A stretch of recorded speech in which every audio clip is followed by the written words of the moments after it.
Alright YouTubers, Chevy Shields here, coming at you again with another product review. Today I'm going to be reviewing the JetBoil Flash cooking system. I'm going to make it a short, down and dirty review as well. Starting from the outside, bottom up, we're going to go, this is your flex ring cover or measuring cup or fine china, I guess you could say, for your time spent in the field. It's hard plastic. It's not chintzy by any means. It's very protective. On the bottom of the cup is the patent pending flux ring system by JetBoil. It disperses the heat a lot better and keeps it from coming outside the unit where you could burn your hands possibly if you came into contact with it on the outside, anything like that. Moving up from that is the neoprene koozie or cozy. I just call it a neoprene cover, if you will. You can hold on to it after you have used the unit. It doesn't burn your hands at all. Very, very solid cover. Comes with a handle sewn into it. It's kind of like the same webbing used in molly webbing, that kind of stuff, as well as a heat indicator. All these heat indicator locations glow yellow or fill up with a yellow substance when you get very warm or boiling. Very, very, very handy trick if you don't have to sit there and watch your water boil or your soup heat up or whatever. Moving on around on the unit, there is a sleeve sewn in. I use it to keep my coffee press stem in after I throw it in the bag. Pretty nice outfit. And then on the top, as you can see, this is the lid. There is a sippable hole at the bottom, a vent hole 180 degrees from that in the lid, and in the center is where you put the coffee press stem. Everything that you need to use with the JetBoil doesn't necessarily come with it, but it fits in the unit. Let me take the lid off here. As you can see, it comes with a burner element. One side, let me find it, has a igniter right here.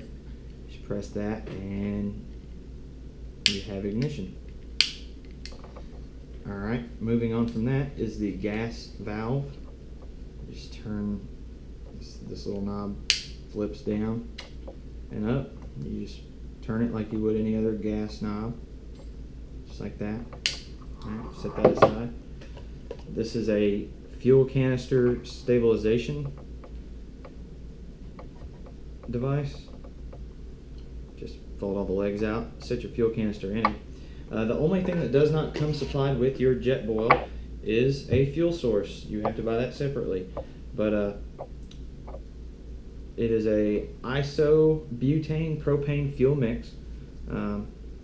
Not really inexpensive, but not really expensive product either. But basically sets up like that in this little holder. Get it on there. There we go. Just like that. And then everything else attaches onto it. So moving on, this is basically your cooking pot, or cup rather. Very sturdy. On the inside has a safe fill mark. It's rated for 2 cups. I have put a little more in there and so forth. What I really like about this burner system and this flex ring is that, I don't know if you can see it, but there are little indentions, one in the bottom of the flux ring right here, actually right there, and there are little nipples on the inside of the arm here, on the inside of the burner right there. The guide tin, or the, I'm sorry, guide tin. My previous video was on the guide tin and Goal Zero Nomad 7 charging system, so I'm getting a little confused here. Just snaps on, slides 1/4 turn, and it locks onto it like so. So now I have came prepared to screw it onto the power source and show you guys how fast it boils water. If you just take note of what time the unit starts to get yellow here on the boil indicator, you guys will know. So here we go. If you want to speed it up, you can. I'm going to pour some water in it right now so I can get it going, and hopefully you will enjoy the video. So you just basically make sure you have your finger on the igniter itself. When you turn this, you turn it, and there it went. I can turn it on high, and now I'm going to turn it to where you can see the boil indicators.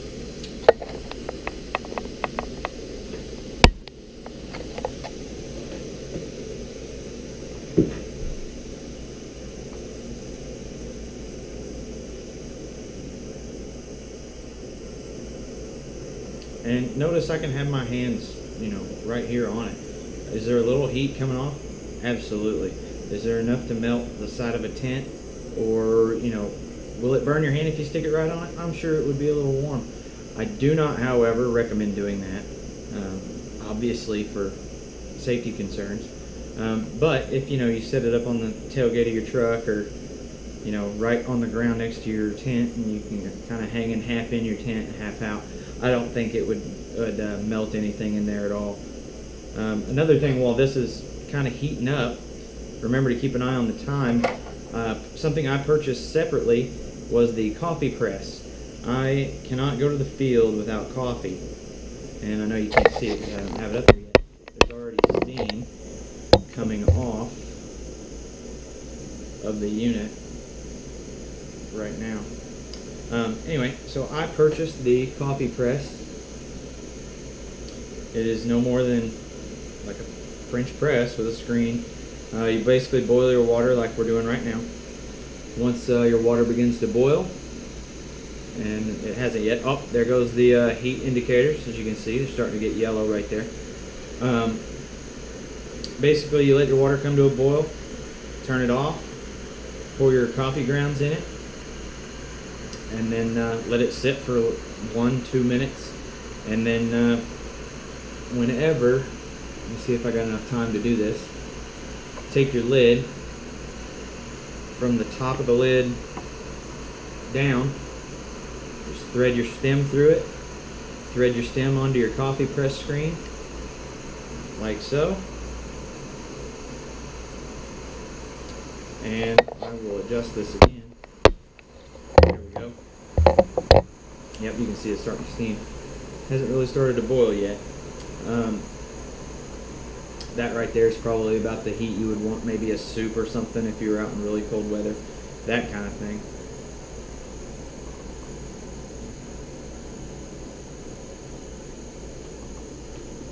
Now I can see it starting to now.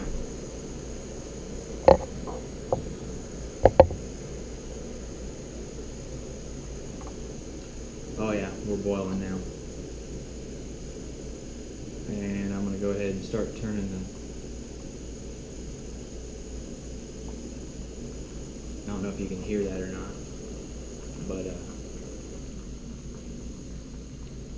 tell you what, I'm going to turn the heat down a little bit. I'm going to let you get a look of the water boiling so you can see that I am boiling water, and it didn't take very long. Alright, now you just turn the knob all the way off. Flame is now non-existent, as you can see.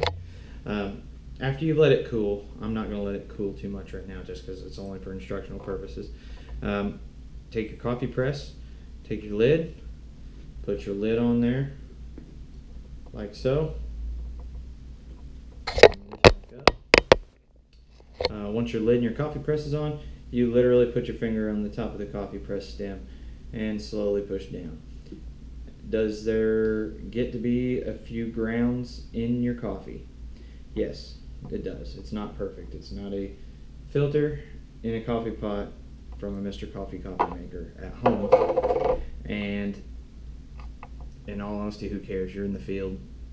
The last thing you really care about before you get your awesome cup of Joe in the morning is a few coffee grounds in it. I'm sure there's a way around it. I've tried to use standard coffee filters, put them in there before I put my press screen down in there to kind of seal the gaps a little bit. Doesn't really work. It probably would if I tried it a few more times, but either way, I have just given you a review of the JetBoil Flash cooking system. Hope you enjoyed it. If there are any questions, comments, or concerns, leave them in the comments below. Thank you.